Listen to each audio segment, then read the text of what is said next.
However, despite publicly declaring that the government COVID-19 response will be guided by science, the president decided to bow to the selfish pressure of private white monopoly capital. This is because if all our people were given payments, holidays, guarantees, social grants, free water and electricity, then the only people who were losing were the capitalists, because they were not making a profit. As a result, they sabotaged the lockdown by telling the whole country that it is now in your hands. Ramaphosa was rendering his resignation as a captain of the ship, the #1 citizen and a commander-in-chief. He turned his back on his constitutional oath to protect human rights, chief amongst which is the right to life. He was telling us that he is no longer in charge. He has surrendered the country to the looming COVID-19 catastrophe for the benefit of white monopoly profit interests. This means we are back to the 1970s and 80s, where the black people were on their own, and the liberation movement was in exile, prison, or underground. In those days, our people were forced to face the enemy on their own, just like the young children of 1976 had to put their own bodies on the line and face the enemy with stones. Today, the children of black people are being sent out to risk their lives without any fighting chance. Any black child who contracts COVID-19 will go back to their overcrowded homes where they live with grandparents and dish the virus to them. All these people will face this horrible death alone because there is no hospital for them, no ventilators, doctors, or medication to help them fight for their lives. Government has abandoned them. The continued importing of disposal masks does not will be needed for the foreseeable future.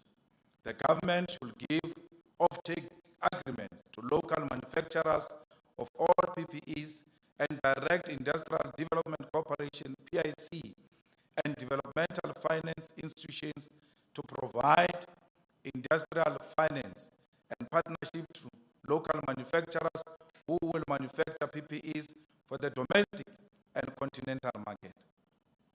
If this was done since March, all PPEs will be coming from South Africa, therefore creating additional jobs for many unemployed people. If there is any importation that should happen during this period, it must be importation of manufacturing and industrial machinery to produce for ourselves and the continent. If there is any importation that should happen during this period, it must be importation of natural resources that cannot be naturally found in South Africa. The African continent must disabuse itself from a nonsensical belief that all finished product must have value, must be coming from Europe, US, or China. The government must commission locally developed information technology and communication system that will enable for some of the meetings to take place online. And this must be extended to cover schools. Why are we completely dependent on American systems for communication and online interactions? Have we even tried to test South African-made models and systems of communication? Section 9 and subsection 2 of the Constitution places an obligation on Parliament to pass redress laws and specifically says, I quote, to promote the achievement of equality, legislative, and other measures designed to protect or advance persons or categories of persons disadvantaged by unfair discrimination may be taken, close quote. The EFF will go to court to defend this principle because the right-wing political parties that represent white interests are trying by all means to undo the redress legislation, and this must not be allowed. COVID-19 pandemic does not take away the state's obligation to redress the economic injustices of the past. We demand the reopening of Parliament in Pretoria Tshwane Event Center because government must be overseen, and government and all its entities are in Pretoria, as opposed to Cape Town.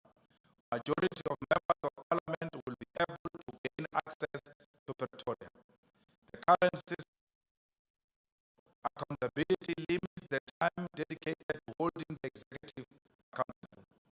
Since the lockdown, the President and the Deputy President have not responded to questions from anyone, not even from the media. And Parliament is the only platform where we can ask questions to the President. A democratically elected President must be held accountable because South Africa is not a village, and a President is not a despotic chief who cannot be held accountable.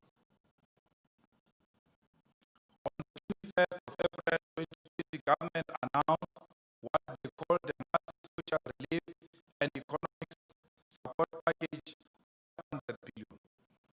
Close examination, this 500 billion is a 2 billion loan guarantee scheme, meaning that businesses that wish to borrow money from private banks will be guaranteed by the state.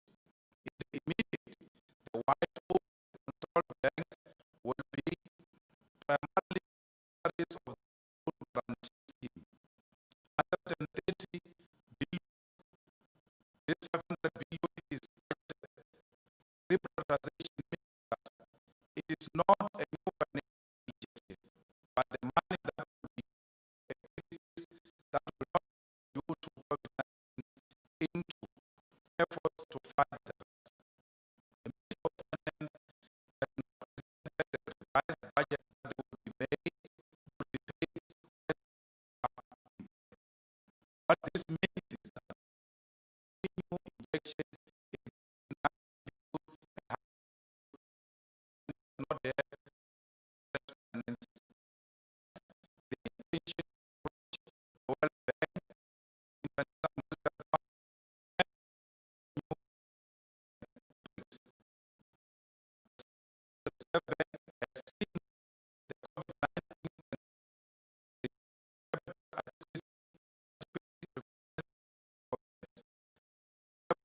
by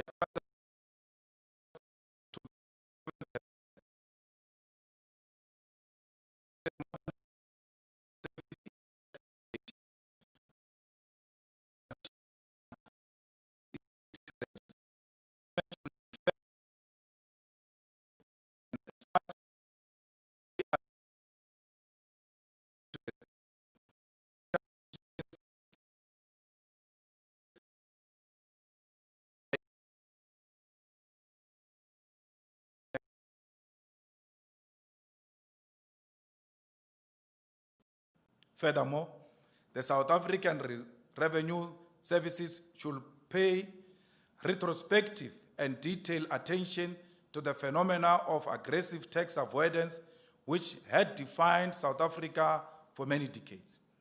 Revenue collection will certainly shrink. There are billions of rands shifted to tax havens by multinational corporations on an annual basis that do business in South Africa. We have since welcomed the marginal increases in social grants and introduction of basic income grant and demand that this must be made permanent. The reality is that the post-corona period will take unemployment to above 50% of the people who are capable of working, and with no income, they will need assistance. We also note that the Department of Social Development intends to resuscitate CPS and Net1 through a company called GovTech, and this is against the findings of the Constitutional Court against these entities. The coronavirus must not be used to undermine the courts. Despite this, government has still not come with a clear plan and strategy on the payment of the 350 per person because millions of unemployed youth who are not in education and training have no bank accounts, and these are the poor of the poorest. We call for a moratorium of 12 months on the houses and car repossessions by private banks because many people are going to lose their jobs and should not be condemned to absolute poverty and homelessness because of the pandemics that they did not create. We demand that banks must be prevented from house repossessions because unemployment will soon exceed 50%, and it cannot be justifiable that during a crisis, banks repossess houses and cars of retrenched workers. Instead of enrichment, the white-owned and controlled banks, government should guarantee the mortgage of ordinary evictions and repossessions of houses during a crisis. Regulations that prevent evictions during lockdown must be extended for a further 12 months. We call on municipalities to abide by the law and regulations and not act as if they are above the law by conducting illegal evictions. Should any of the municipality officials insist on carrying out evictions when they are prohibited by law, we will go to court and call on the court to make them responsible for damages to personal properties. This is the time to bring the spotlight back to the decent shelter for all. This pandemic showed all of us that high density and unplanned informal settlements are not sustainable. This is an opportunity for society to reorganize itself, its economy, and use it to depopulate informal settlements. Our people are not born in informal settlements. They go there looking for jobs. As part of localization strategy, this is the time to build new factories in places with less infection rate and build with new decent homes. Our people will go and live where there are jobs. To build these new settlement areas, we must use digital construction system technology and leverage on innovation. We can build decent homes with spacious gardens, streets, sanitation, infrastructure, and recreational facilities closer to places of work. Furthermore, we demand universal health coverage through the nationalization of all private hospitals. All our people must be able to access health care at any in the country. Should be allowed anymore to make a profit out of disease and illnesses. We have noted the tragedy of the death of Collins Khoza. Findings made by the Pretoria High Court have indicated that he was severely assaulted by the members of the Defence Force, whilst those of the Johannesburg Metro Police were present but did nothing to prevent the assault. Not many know that since his death, the EFF has been working closely with the family and the legal team to ensure that justice is done, that no stone is left unturned. We will continue on this journey, including challenging the blatant cover-up of the report of the Board of Inquiry released yesterday. The report is not worth the paper it is written on. It is nonsensical. It is repleted with nonsensical findings, contradictions, and evasions. We will continue supporting the Khoza family and the legal team to pursue compensation claim against the government, and if our lawyers advise, we will join the case in our own name as the EFF. Those within the army and the police in South Africa must know that their first duty is the protection and not killing of unarmed and defenseless people. As stated in our previous media statement, The EFF believes that schools must not be opened because the following non-negotiable conditions have not been complied with in the majority of South Africa. A scientific illustration that the spread of the virus has been contained, the curve flat, guaranteed quality healthcare facility and systems for all schools, guaranteed infrastructure for teaching and learning, including additional classrooms which could be converted to public halls, mobile classes, and other safe public spaces, which will ensure that teachers to learner ratio is 1:20. Guarantee social distancing spaces, including assembly points and food retail spaces where human contact will be completely prevented. Complete discontinuation of contact sporting activities, or a well-coordinated system of sanitization and supply of key essentials which must be administered by the Department of Health, because it will be impossible to expect teachers to administer healthcare precautions, added to the fact that their responsibility has now increased. Clean water supply for all schools, guaranteed sanitation, emphatically clean toilets for all schools, including those that did not have toilets before the advent of COVID-19. Safe and reliable public and scholar transport system, which will ensure that learners keep social distance. Introduction of technology which will lessen the time learners spend in physical schools and integrated into technological form of teaching and learning. Maximal usage of technology as a method of teaching and learning should constitute the core of what government adopts as part of the policy and practice of education in South Africa.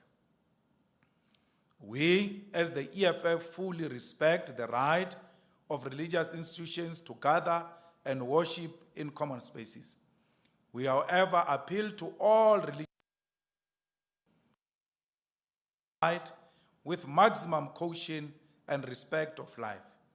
Religious leaders who care about the well-being of their people should not rush into religious gatherings because this will compromise the health of their members. Religion and worshiping are not banned in South Africa, and religious leaders know that religious rights can be exercised without gatherings of many people. Government should finalize establishment of state bank, and as we said, African Bank must be the nucleus of the state bank. Private banks have been benefiting from the money of the state, which if there was a state bank, would have been redirected to useful programs of the state. In the immediate, we demand that all social grants and salaries of public servants must be cleared and paid through African Bank, which must be later transferred to fully state-owned and controlled. We make all these demands because we know that in times of crisis, private capitalists will not come to the party. They will not stop their ruthlessness because even when there is no crisis, they treat our people with disdain and ruthlessness. While society is focused on efforts to save lives from the COVID-19 pandemic, Pravin Gordhan, Jamnandas himself, and his cronies are trying to dispense of public assets like SAA and SA Express. This will lead to tens of thousands of workers losing their jobs and livelihoods. There is not a business anywhere in the world that is not facing challenges since June. This is particularly worse for businesses that were trying to implement recovery strategies. Jamnandas does not believe in state-owned enterprises, and he will never save them. He intends to dispose of them to his friends in the white monopoly capital circles in exchange for futile BEE shares. He must be stopped. To this extent, we shall approach our cause to defend the opportunistic and senseless closure of selling off of these state companies in the name of saving jobs. We have stated our absolute rejection to the premature, reckless, senseless ending of the lockdown.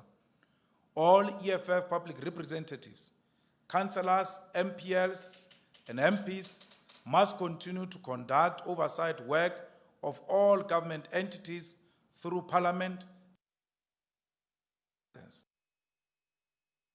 In the next weeks, EFF public representatives are called upon to focus oversight on exposing workplaces, schools, universities, places of worship, and public transport where necessary COVID-19 health precautions have not been put in place. We have also established a labor desk under the leadership of National Chairperson Veronica Mente and Commissar Natasha Ntlangwini and Mpho Morulwane, which will be assisting workers who are being mistreated by their employers. We are aware that companies have claimed UIF monies but not paying workers. We are aware that many workplaces are opened without compliance to health and safety standards. The labor desk will be intervening in all these cases to protect the lives of. During this period, the EFF will make policy and legislative submission to Parliament, which will seek to combine local government with the provincial and national elections so that South Africa transit into common election system. The reality of separate election is cumbersome and has often deprived public representatives of an opportunity to deliver on their promises and commitments. If our proposal is accepted, the 2021 local government election must be postponed to 2024 and held together with the provincial and national elections.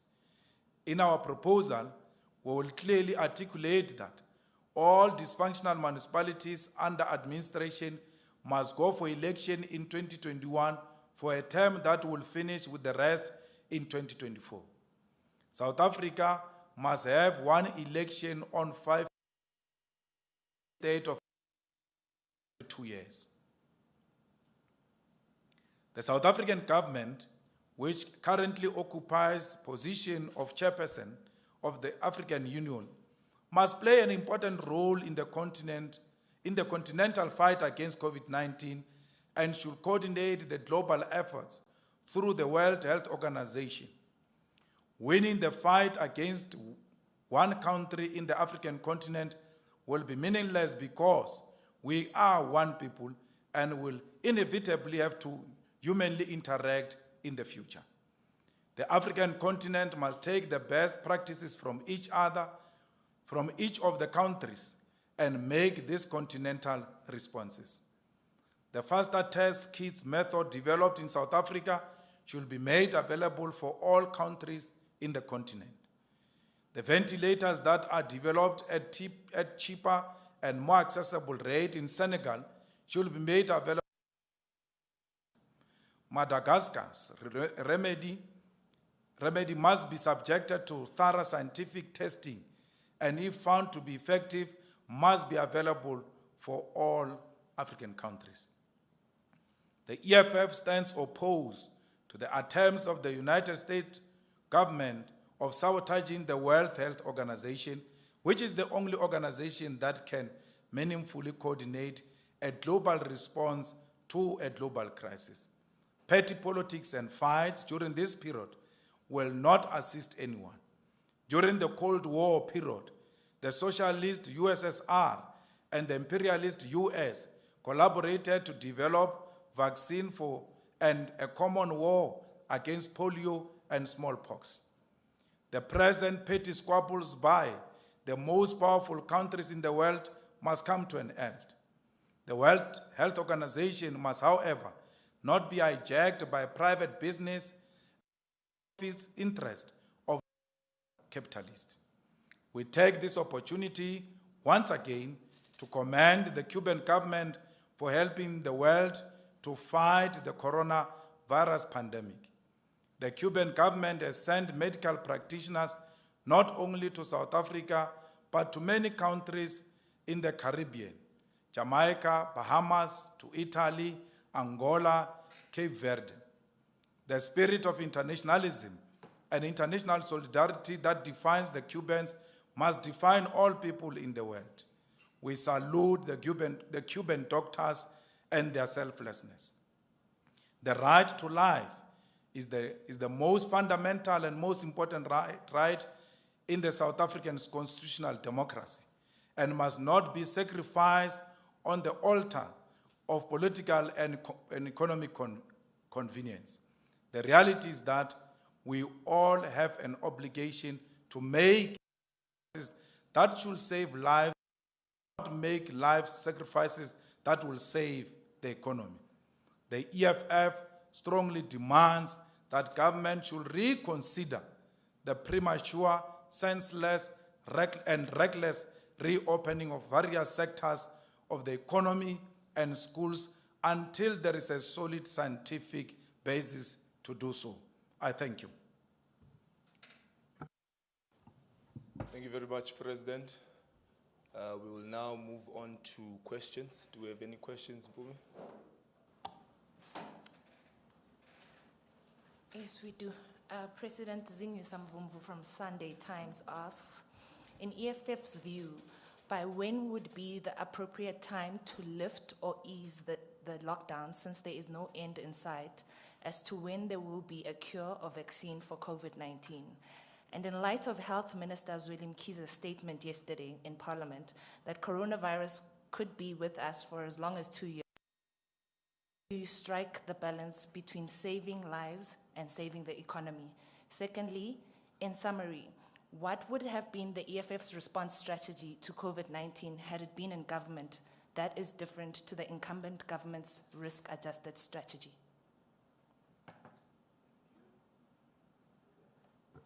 Oh, I thought we were doing the usual stuff of taking Okay, no, I think, President, I think it's better if we take one as they come, because they are lengthy as well. Okay. Our strategy as the EFF government is very simple. We will support any social distancing which results on the basis of a scientific evidence presented by scientists. We want a lockdown which will lead to a situation where have and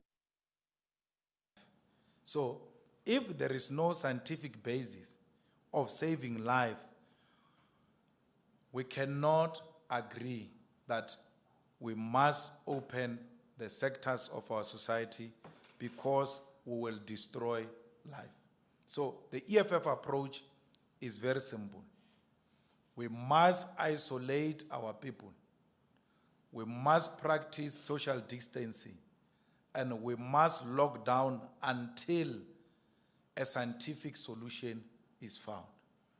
Those who are threatening that people will die of hunger are actually just misleading us, because there are no graves of hunger. There are graves of people killed by apartheid. There are graves of people killed by diseases. And we are going to see many of because of this reckless approach of the current government. The EFF approach is fundamentally informed by save life, not the economy. The economy will come secondary, especially the economy that is based and controlled by white monopoly capital. Thank you very much, President. Bumi, do you have another one? Yes. The second question is from Sophie Mukwena, SABC Foreign Editor. Looking at what is happening internationally, What's your assessment on performance of world leaders during this crisis? Are they providing leadership in the interest of global citizens? The issue of tobacco is a thorny one. What's your reaction to the current debate on banning sales of tobacco? Do you think WHO has provided leadership, particularly the director at Tedros?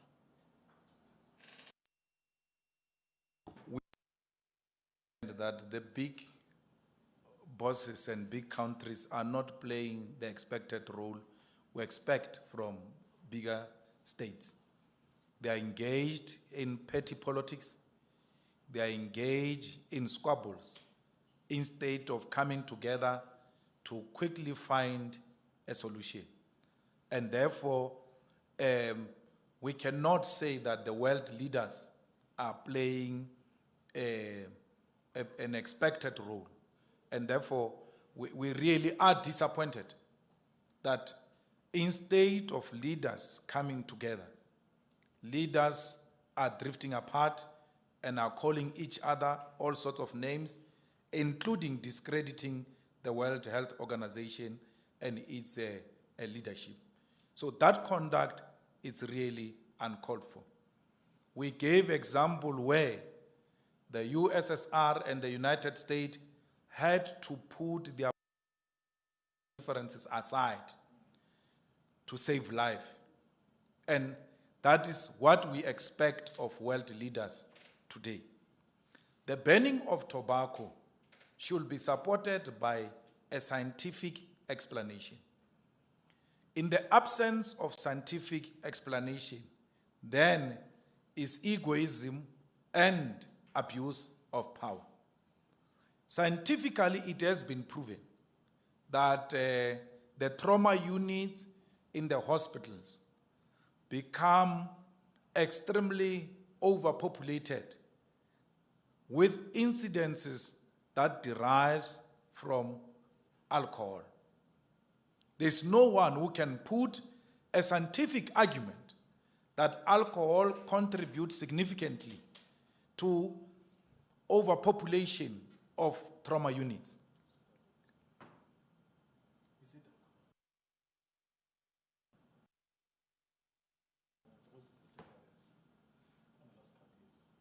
Yes, so all I'm saying is that because of the trauma units, the contribution of alcohol into the trauma units, it cannot be correct that you uplift alcohol sales and ban cigarette sales.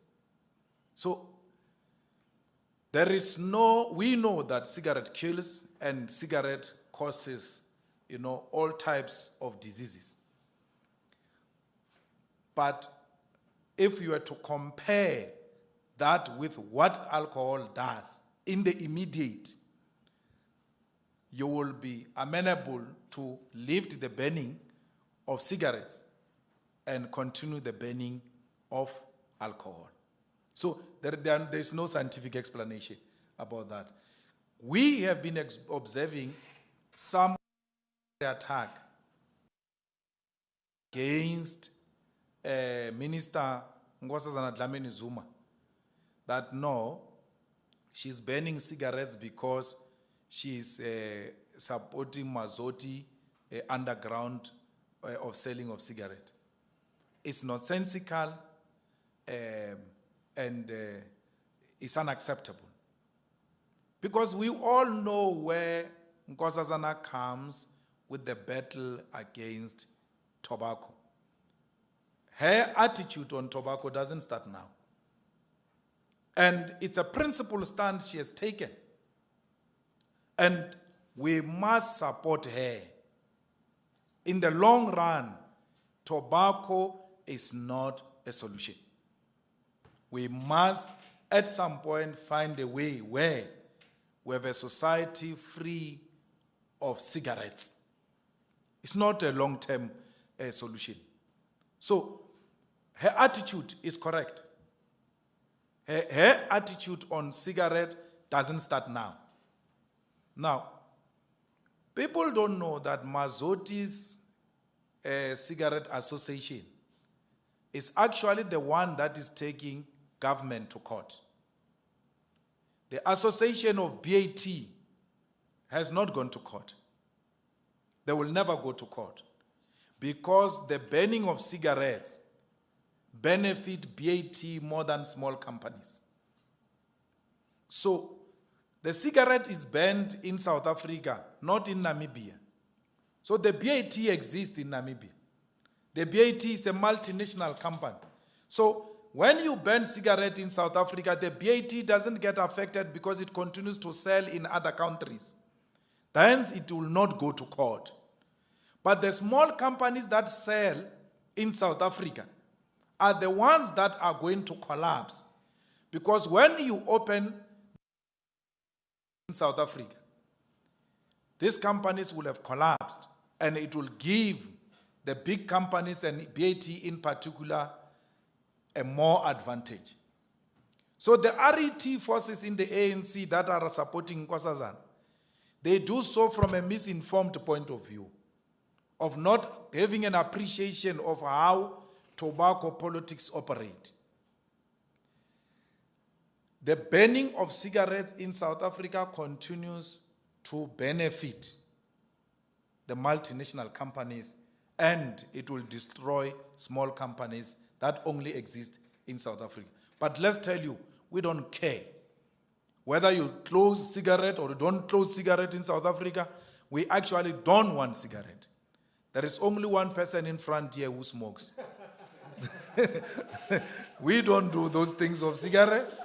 So we are really not affected. But if you want to intellectualize, bring a scientific argument and use that scientific argument against the sale of alcohol. So if you put alcohol here and you put cigarette here, cigarette will win against alcohol if we are not going to be emotional about it. So whether Mazoti sells illicit cigarettes or not, like you keep on saying Mazoti sells illegal cigarette, arrest Mazoti. You use illicit cigarette of Mazoti to try and silence others. When people want to enter the debate on cigarette, it's Mazoti's people. It's Mazoti's people. Now, even that differently looking one who wrote the book President's Keepers, Jack Paul, came to confess that Mazoti has got nothing to do with what Nkosazana is doing. That rogue unit guy, Van Lochenberg, also confirmed that, and those are the rogue, confirmed that Mazoti has got nothing to do with Nkosazana's attitude on cigarette. They attack Nkosazana and discredit her for their own opportunistic reasons, and they use Mazoti to do so. So it's really unfair. But you cannot keep on banning cigarettes and justify alcohol. Something very stupid happened, actually, Deputy President. They say taboo should not open. The club must not open. And then you can buy alcohol and go and drink at home. You know what they've done? They've moved the taboo from a regulated place into an unregulated place called home. They've closed, instead of introducing regulations and saying if club is going to open, this is what you must comply with. Buy alcohol, right? Go and drink at home. You effectively are going to turn our homes into clubs. There will not be peace. The abuse levels are going to increase. The levels of intolerance by neighbors is going to increase. You have just sent a mess into communities. That's number one. Number two, you close restaurants because you are talking about opening the economy. You close the restaurants and you open churches. What is the contribution of the church into the economy? The restaurants, by the way, practice social distancing, even without COVID-19. come with whoever you came with, you shall occupy this table. There will be spacing in between. It doesn't matter whether there is a queue outside. The restaurant will never allow strangers to come and occupy the table with the people who are not known to them. But those people that have been practicing social distancing, they must be closed. But also, in the restaurants, hygiene is number one. Because it's compulsory. You cannot run a restaurant without practicing high hygiene, high levels of hygiene. Now, not only that, there are inspectors hired by municipalities without COVID-19 to inspect the compliance of restaurants hygiene practices. That's a place that is highly regulated. You close it and still say, no, we are opening the economy. Why do you close restaurants? Because they are not owned by the Oppenheimers, they are not owned by the Ruperts, they are not owned by the Minel family. You only open sectors that are owned by people who contributed money into CR17 towards the Nazareth conference. Now, he is paying the debt with the lives of our people. He's risking the lives of our people because he took money from wrong people and those people want their money. I want to really make a plea to religious leaders. Do not open your places. If people, you claim to occupy the high moral standard, you are the ones who should be saying your members should not come to church. We pray in the EFF, we support church. Members of the EFF, supporters of the EFF, do not go to church. It's a trap. You're going to die. It's a setup. Do not go to church. Look at what the church did in Bloemfontein. We have evidence of what the church can do. Leave those things of who's going to select who and all of that. We're not interested in that. Do not go to church. We call upon the caring leaders of religion not to connive with white.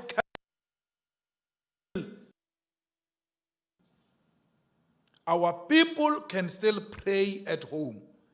Our leaders can still reach out to our people through different methods. Be it a message, be it a recorded message, a recorded video, be it a YouTube live, Facebook live, it doesn't matter. One of the pastors was even saying, people can come to church and sit in the cars, and then he will preach, they will hear him from the cars. If they can hear you from the car, then they can hear you from homes. Why do you risk their lives? Why do you want them on the streets? We are calling upon our religious leaders. You have always been there when no one was there for our people. The same way no one is there for us. Religious leaders must and from going to church. We are saying to our members, supporters and South Africans who have defeated a nonsensical apartheid regime which had no respect for black life, do not take your children to school until these people have complied with health and safety standards in schools. We all know that there are no toilets in public schools, particularly of black African people. There are no toilets. Even those buildings that you see and refer to them as toilet, those toilets are not functioning. Let's go now. Let NG now choose any school of the toilet. There are no toilets. The children at school, those of you who have gone to school, you will know, we drink water from the tap. We kneel there and we go down there and drink water. The other one comes after you, we queue, drink water. Our children cannot wear the mask. We all want to comply. We carry these things. But these things are suffocating us. And the only way not to wear this thing is you must stay at home. So why should we be told mask, wear mask to wear? Instead of preaching wearing mask, we must preach stay at home. Then mask will not be necessary. These things, I've tried them with all my boys. They don't last. So imagine when we are not there. And the story that children are going to be safe inside the school there. Let's take that argument for a second. But when they come to school, the teacher is not there. They are working together. Our children walk. Only people who don't know the situation of our children will talk this nonsense they are talking. They don't meet at the schoolyard. They meet on the road to school. Already they've infected each other. They meet in a congested taxi, congested bus. Already before they arrive at school. After infecting each other, they are told to separate. They've already infected each other. What is the purpose of separating them at school? We are led by fools, non-thinkers, people who are sitting on top of their brains. We have a problem in this country. So, as you talk arrangement, but if you're talking our children, their meeting doesn't happen there. It happens even before. You open the economy, and then you leave these children at home without parent supervision, you are also risking their lives. I am happy that history will give an account that the EFF discouraged the opening of mines. Look at what's happening in mines now. Our people are going to die in mines. And when they get sick, they get sent back to the village, by the way. They get removed from the hostels. They get evicted from mine. They take the disease right back home. What is Cyril saying when he says it's in your hands? What is Cyril saying to my grandmother when he says an old woman who was on her own during apartheid times, on the 27th of April, carried a white chicken to go and vote for a government that will protect her. Went to queue there carrying a chicken, wanting to give it to Mandela, that for the first time we are going to have a caring government. You say to that person, it's now in your hands, there's nothing we can do.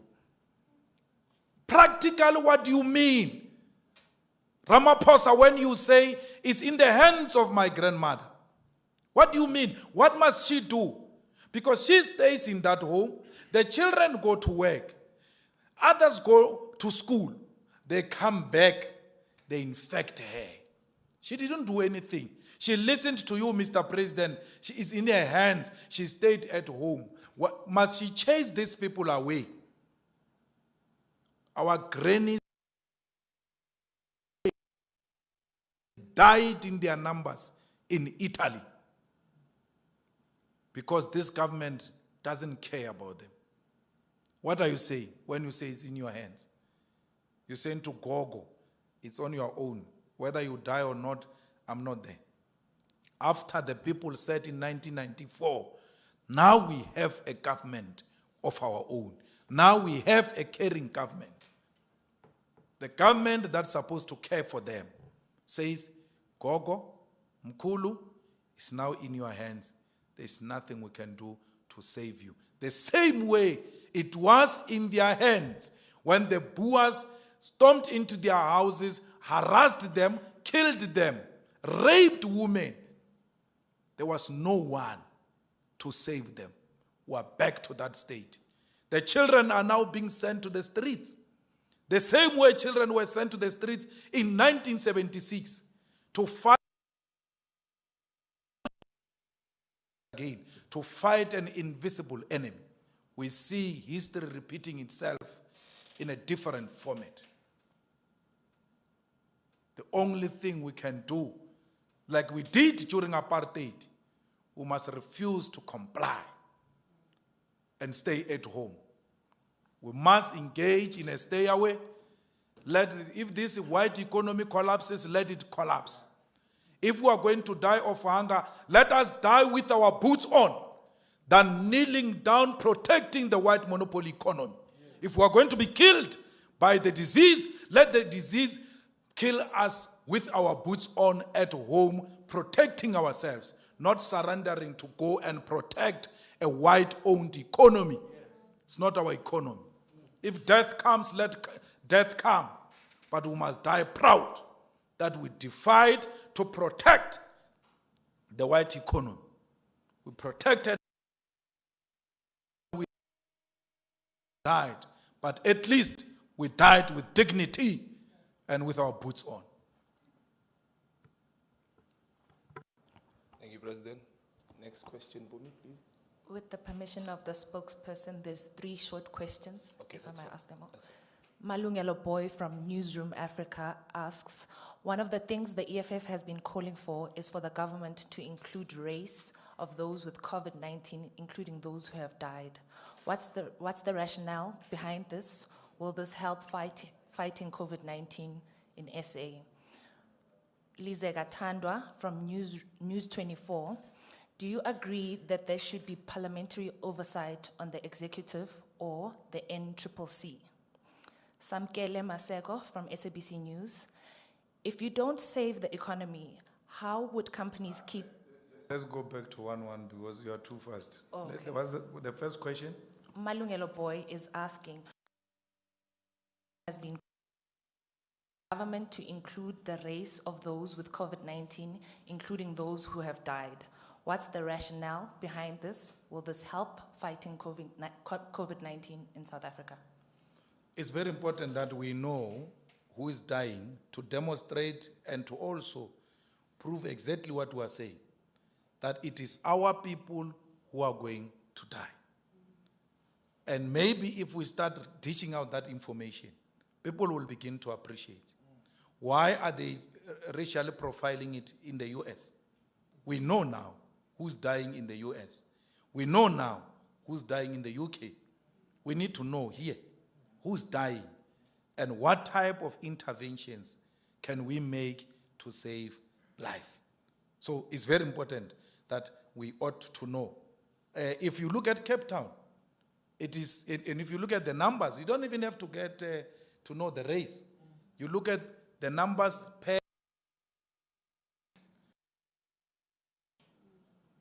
So we need to know from the authorities who's dying so that you begin to appreciate that this thing is going to wipe off our people and it must be stopped. And the only way we can stop it is by staying at home. If the banks are told, defer all payments, not by individual application, it must be by regulation. Why is everyone else given regulations except the banks? So our people are in a state of panic and they themselves say, we want to go back to work because they are scared they are going to lose their houses and their cars. We need to guarantee our people that will continue to provide, especially for those who are suffering. food must not be distributed in a partisan manner. So that's where we come from as the EFF. Yeah? Thank you. The next question is from Lizega Tandwa, News 24. Do you agree that there should be parliamentary oversight on the executive or the NCCC? No, there must be parliamentary oversight on the executive. We want parliament. And those virtual things of America and China and Europe that we are using, they're not effective. Half the time, those gogos of the ANC, they want to put and Madalas, their faces into the screens there. Because that's the first irritation you get. From there, they don't know how to use the facilities. I attended one visual meeting of the land. Half the time, Matole Mutsaga, the chairperson, was disappearing. We don't know where the chair went. Then they don't know how to press. Even when he comes back, he doesn't know how to unmute himself. So it's not working. It's clumsy. It's a joke. So let Parliament come to Pretoria. Let us go to Pretoria. Let us hold the executive accountable. The good thing with Pretoria is that all ministers are there. All DGs are there. Heads of government-owned companies, they're there. So why this insistence on Cape Town? Is it to honor the Sunset Clause Pact, which we don't know why they arrived at such a conclusion that we must continue with that apartheid building in Cape Town? Apartheid, like these ANC people, they are so obsessed with apartheid building. Parliament is anywhere where the speaker declares that these premises are now declared parliament. The rules of parliament will apply. But all these apartheid spies who claim to be our leaders in the ANC are so obsessed with apartheid building in Cape Town, even when they see that it is not safe to do business in Cape Town. It's not safe. Now, parliamentarians don't want to go to work. That's what. So when we said they must open parliament, they pretend like they've opened parliament. But no, 50 will be in the real building, others will be virtual. Why? They are scared themselves to die. But our children must go. NG is going to test with them, or we are testing waters with our children. NG must go to Cape Town. If it is testing waters, let's test with her and Matol. Plus they are a proper age. Go, Cape Town. Lying situation. Those ANC people, half the time they are sick, all of them. If it's not the knees, it's something else. So let them go to Cape Town first, those sick people. Let them go. I agree, they say parliament is ready. They are open in this parliament in this way to pretend like they've opened parliament. But the reality is that they are at home. They are hiding behind curtains at home. Every one of them, when he appears on that visual, there's a curtain at the back. All of them. But our children must go to school. We must not allow these politicians to play with the lives of our children. NG must take the husband. Next flight, Cape Town. Let's see what's going to happen. Even the husband is leading us from home. He's chairing parliamentary committee from home. See to South Africa. They only plan for good times, not for bad time. That's poor planning. We must always plan, even for the invisible enemy. They don't do that. They don't do that. Today, when you erect a tent, when you erect a simple thing as a tent, you erect it in such a way that it must withstand the storm, even when the storm is not coming.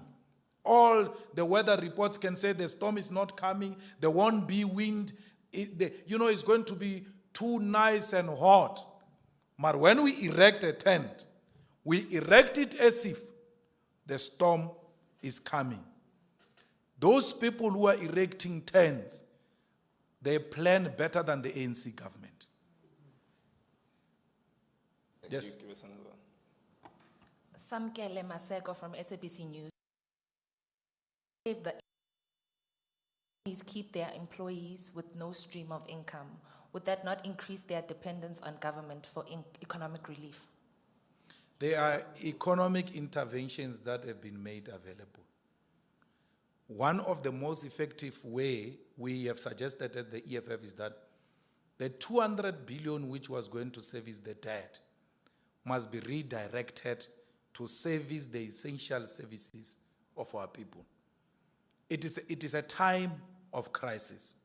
We must all survive with the little we have. People should not imagine luxury now. Because the problem with this, we can't survive, we can't do this, is because people want to live the same way even when there is no crisis. We must all drop the standard of living and humble ourselves. Government has got 200 billion to service the debt. Government must tell them, we are not going to pay you. You all know we have a problem. And let that money service our people. So, it doesn't matter how long it takes. We have to navigate this crisis preoccupied with the intention to save life, not a white-owned economy. Thank you. Next one, Bumi. Tidi Madia from News 24. She has two questions. The first one, the issue of liquor. You previously sent a legal letter in the face of the Gauteng Liquor Board's threat. The sale of alcohol is imminent. Will you seek to challenge this in the coming days? The second question, there has been great criticism of the collective approach taken by the government in dealing with this matter. Do you agree with the sentiment that the president has outsourced his role? He has put Dr. Nkosazana Dlamini Zuma in the firing line. Firstly, we need to know the Disaster Act. In terms of the Disaster Act, the most powerful person now is Nkosazana. She's responsible for that act. Actually, these pronouncements, she's the one who's supposed to make those pronouncements. That's why the president is just playing his role as a father. But the real cooking and putting the meal on the table is the mother of our family called South Africa, and that is Nkosazana. So, and Nkosazana understands that responsibility very well. She's not a little boy who will cry because she's being criticized. She knows it comes with the territory. She will use his soldiers in the media and white capital to discredit her unfairly. That's the only cry she will have. But otherwise, she knows that she holds a huge responsibility as things stand now. And there is nothing unfair about what we expect her to do. And she has been doing very well. I liked it when she reversed that thing of cigarettes. The whole president calls a press conference to announce cigarettes. Cyril must be ashamed of himself. The whole president calls a press conference to announce cigarettes. And then Nkosazana taught a person a lesson. Or those things that you discuss in a beer hall, they are not going to happen here. It's not going to happen. So we like that. We hope that government, especially Nkosazana, and fight this thing of alcohol. This alcohol is not going to be helpful. We are not going to take any legal action. It's a political campaign we are going to take to challenge the authorities. We must not take every political blunder to court. There are certain battles that we must fight on our own. And this is one such battle that we must fight. You know, my brothers and sisters, sometimes you also embarrass us in a big way. White people want alcohol to open because they want to make profit. You celebrate the opening of alcohol because you want to drink and drown in sorrows. You know, people were hooting. There were fireworks from people who were celebrating alcohol. And people were celebrating alcohol on Twitter. Some of them, if you scroll down to when the lockdown started, they were tweeting and asking for money for electricity, asking for food parcels, saying to us that the ANC is discriminating us against food parcel. Now alcohol is announced. The same person is celebrating, who announced that he doesn't have money for food, is celebrating alcohol. Some of this stupidity must not be tolerated. You must start acting responsibly. There is nothing good about alcohol. Alcohol is destructive. Alcohol destroys families. Alcohol destroys life. Alcohol contributes to unprotected sex and spreading of diseases. That's what you are celebrating. Alcohol contributes to violence, children and women. The whole activist who said, we stand against this and that, you come and celebrate the sale of alcohol. It was the youth of 1976 who went around closing bottle stores, destroying alcohol that they found in homes, and saying to the elders who are dying out there, you are indulging in alcohol instead of coming to fight for our freedom. This alcohol contributed to the delay of our freedom because people found comfort in alcohol. We don't need alcohol, we need land. We don't need alcohol, we need economic freedom. We need our banks, we need our mines. That's what we should do fireworks for. That the transferred into the hands of our people, there should be fireworks, not alcohol. You are manipulated by whites to think that you are in charge when you are not. They want alcohol to open so that they can make profit. You want to drown yourself in alcohol and destroy your own future. Begikele is right.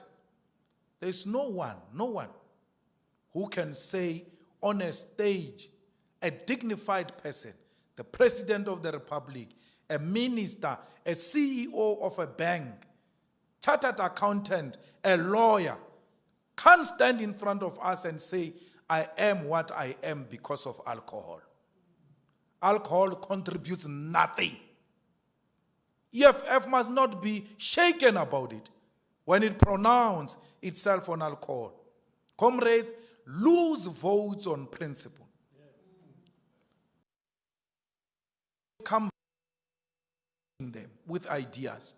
They come very late. This alcohol is going to occupy hospitals. There won't be space for COVID-19 patients. There won't be. In the trauma unit, when we talk about sharing of resources, people think we're talking money. We don't have doctors. In the trauma unit, a person comes in there, he's got a panga on his head. A doctor is called to come and attend to this person. While the doctor is still stabilizing the drunkard with a panga on his head, a critical COVID-19 patient needs attention of the doctor. The doctor can't leave the panga man for COVID-19 before he stabilizes the panga man. So you are dividing the resources you do not have. trauma close the trauma units through closing of alcohol. The next question is from Sindisiwe Twala from Newsroom Africa. The Parliament Ad Hoc Committee on Land Expropriation period has lapsed. What's the EFF's view on the missed deadlines to conclude consultative hearings by the committee, noting that the first missed opportunity was in March? The second question is the ruling party genuinely interested in the land expropriation without compensation this time around? We don't answer for ruling parties, so you must go and ask them. The postponement comes as a result of this crisis we are confronted with. Parliament could not sit and the deadline came. So it's not like there was someone somewhere sabotaging the meeting of the deadline. We are now trying to find the best possible. Remember, we finished the consultation process. How are we going to meet the people under the circumstances? You want us now to go and meet the people so that they get infected. By the time the land comes, there's no one. This land won't find anyone because they will have died of this COVID-19. So we want the land. And this land must find people. It was a correct decision not to proceed with the public hearings. Now, we're trying to find the most safe and creative way of making sure that we speak to our people. The first thing first, Parliament must go back, and then we ought to discuss how are we going to do the outreach to our people, because we are a people's democracy. We cannot pass those acts without the participation of our people. Next question is from Ayanda Mdluli, Independent Media. Over the last few weeks, the state embroiled in corruption during COVID-19, particularly in water and sanitation, which is meant to service the basic necessities of the poor.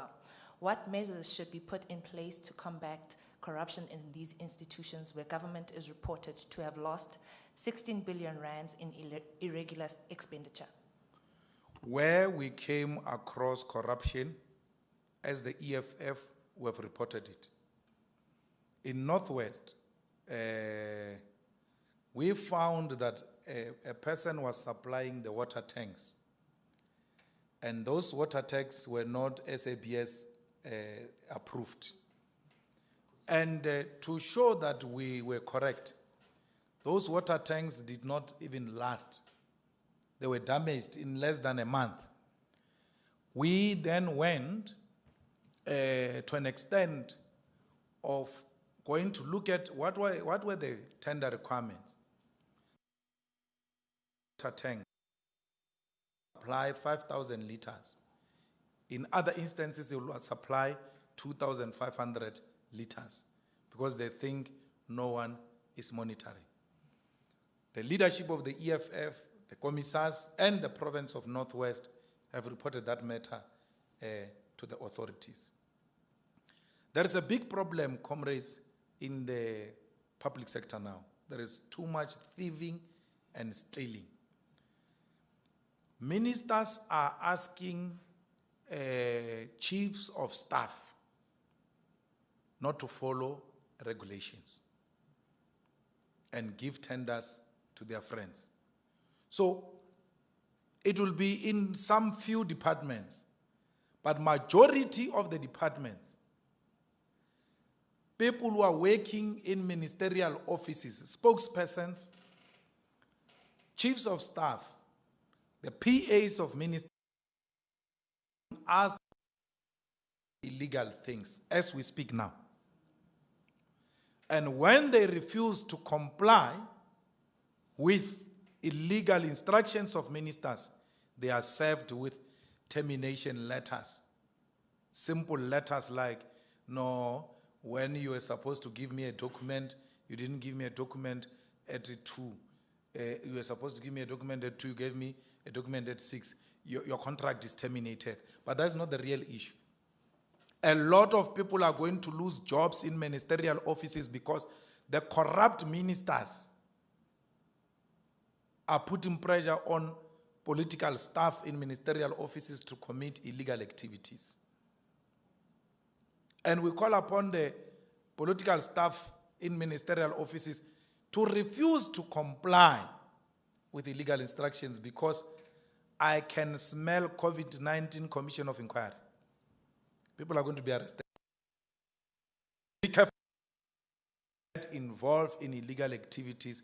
When a minister insists that you do an illegal activity, ask them to write down, so that when the commission come, you can say, I was acting on the instruction of my bosses to save your future and the future of your families and your children. Thank you. Gaugelo Mogolego from UFM and Newsnote Agency has 3 questions. Based on several EFF statements opposing calls for the lockdown to be relaxed, one gets a sense you are not just opposed to the lockdown being ended, but that you have preferred for it to be stricter than how it was, even at the initial stage. Is that still the case? Would you have preferred a more stringent lockdown? The second question, No, we wanted a level 5, because nothing has changed. Because when we started, when the infections are 45 per day, the infections are not 45 per day. They are now at 1,000. Yeah, 1,000 per day. But you lift. So meaning we are no longer guided by science. We are guided by other things. So we should be at level 5 by now. And Western Cape must be at level 6 if there is anything like that. Because there's a problem there. We are moving to levels even with areas that are in a deeper crisis. So that's what the EFF will prefer. And the EFF would have preferred a much more disciplined soldiers on the streets. Police, law on the ground to teach our people to comply. The EFF would have preferred more testing and testing and testing. Not this is screening with this thing that looks like a toy gun. It's a waste of time, that thing. Because a lot of people got screened with that thing, and then they were approved that they are fine, and then they still tested positive. We need massive testing. Massive testing. So that's what the EFF needs. The more people we test, the better. And then we need a compulsory quarantine for those who test positive. When we called for people to be quarantined in Robben Island right at the beginning, before a single death, we said anyone who's infected, quarantine. They couldn't, you know why? The majority were white people. Because this government is very scared of white people. So, if we had quarantined people then, 45 per day was going to be possible. And more, if Robben Island is not enough, each province would have identified its own place or a district, a quarantine place, or municipalities, quarantine places. We wouldn't be where we are now. No one cared to listen. So we are in this mess because there was no strict law enforcement on the street.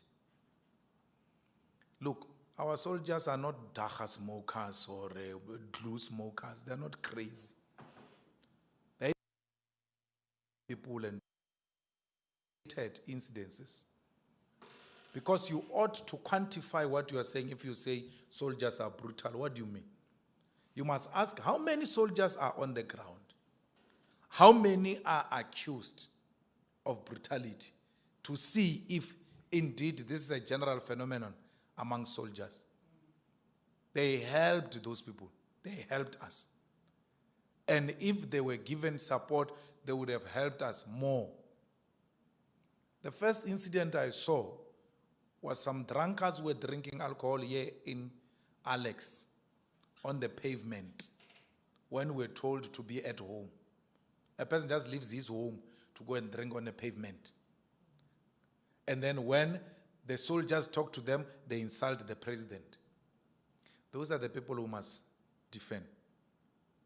The soldiers don't have a problem. You are saying soldiers make black people to do frog jump alone. Jump. The soldiers do what their government is doing.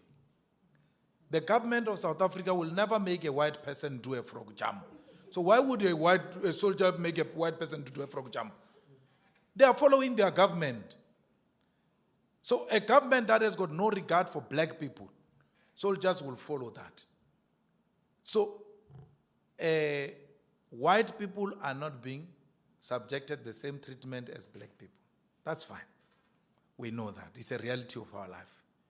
It's our daily struggle. You know why whites are angry with soldiers and the police, and all of you join. Hey, yeah, these soldiers are brutal. They don't want the soldiers and the police on the street because whites are not used to be policed. They don't want to be policed. They know policing to be meant for black people. Now this policing is coming. What type of policing is this one? Let's go to court. We can't be subjected to policing. So policing is for blacks. That's why they hate it. Because now they've got a taste of what our people went through in the 80s and the 70s. It's not even close to what we went through. They are complaining about police visibility. That's what their problem is. They don't want to be policed. Worse, policed by black policemen. It's disrespectful in terms of white privilege. That's the problem they have. So we need very strong soldiers who don't care whether you are white or black. You must comply. And then test positive, straight to a quarantine place. Let's protect society. Today, we wouldn't be where we are now. You know why it's not there in Cuba? They don't have time for jokes. You comply. So, in Cuba, every street has got a doctor that conducts daily routine tests, not of COVID-19, of all types of diseases, sugar, high blood, and all of that. Every street will have some form of a medical center where they go and they are given some medical attention. Here, we don't have capacity to do such things. If Cyril says we must go to the streets, when we say nationalize private hospitals, we mean that every person who is sick must go to the nearest health facility. No medical aid. And that person must receive medical attention. If we are going to go back the way we are going, access to everything that has got a red cross symbolizing medical center, be it private or not. If you start being sick now, next to Sunning Hill Hospital, you fall next to the gate. This is where I want to go. And then you must be admitted there. Whether you have a medical aid or not, that's what must happen. So that no one has got a privilege of buying life. We must all be given a chance to fight. President, another one. The second question is, looking at how ANC councillors have been out and about distributing aid during the lockdown, do you anticipate this giving the ruling party an edge during next year's local government elections, or is it too early to make the call?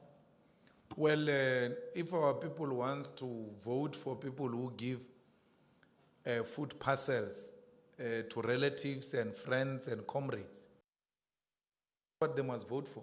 In Mpumalanga, we found the whole truck of loading food in a councillor's house, with community halls being there, with municipality being there, a truck of loads in a councillor's house.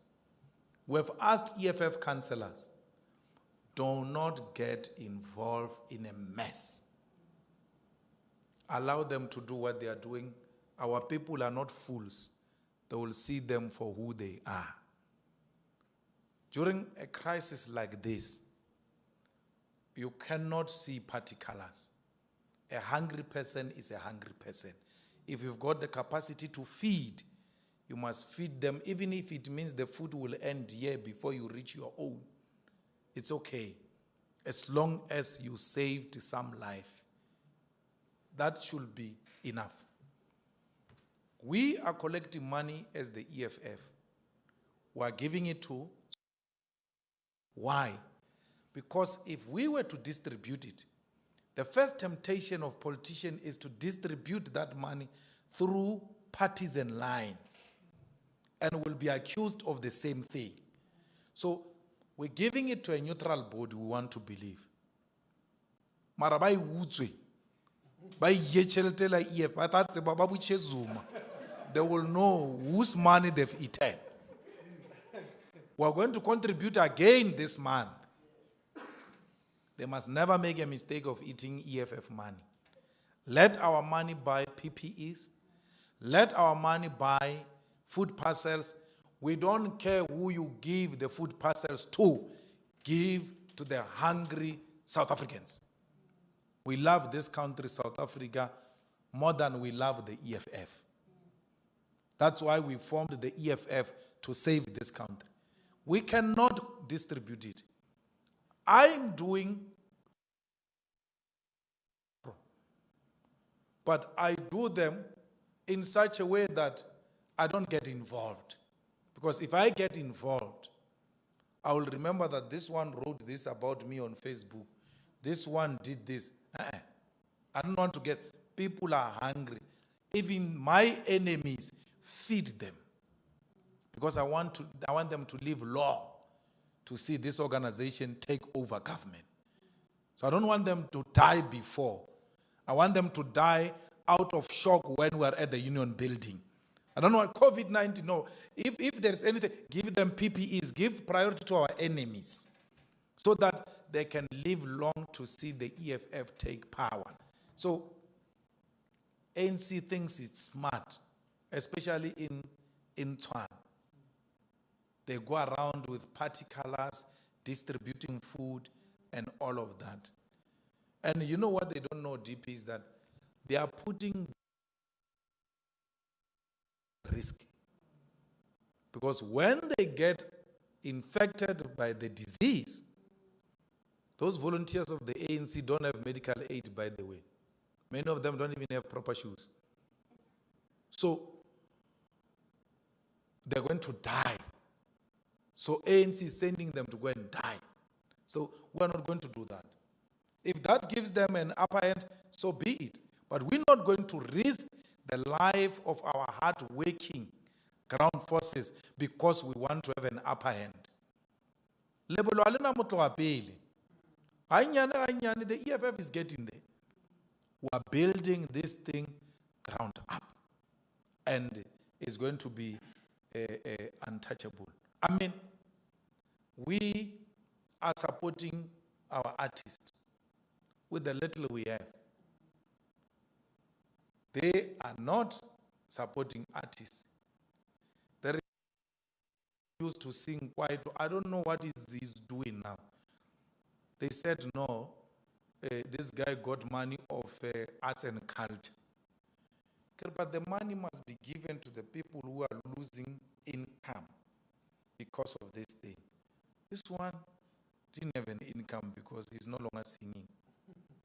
All I see of him is him going around taking pictures at every gathering, but he's no longer singing. But because it's a mascot, they gave him money there at art and culture.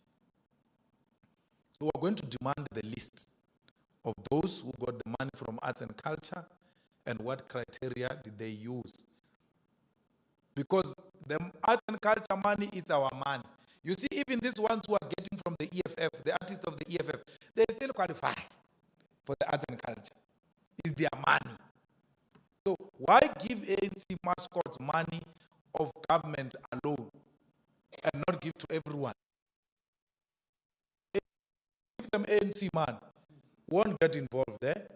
But once you give them the department money, it's our money, all of us. Everyone must benefit. So fighters must be safe. Fighters must protect the elderly. Fighters must go to every space that is opened to ensure that there is compliance. And when you go there yourself, you must be compliant yourself first. Protect yourself first before you can protect others.